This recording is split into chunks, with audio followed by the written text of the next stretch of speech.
Hey guys, this is how to delete all spam emails in Gmail instantly. So guys, first thing that you will do is simply go to your Gmail and from here just search for unsubscribe and enter.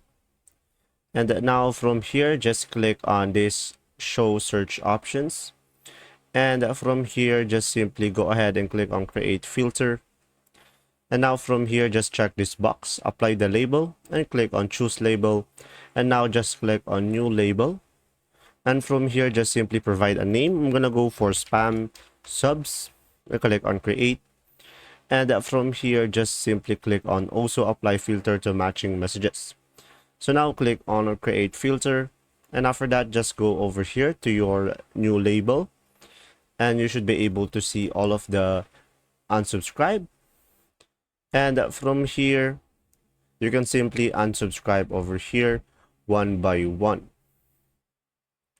And guys, if you want to delete them all, you can just simply go ahead and click on this and you'll be able to delete all of them. And there you go. Just keep repeating until it is empty. If this video was helpful, please like and subscribe, and thanks for watching. See ya.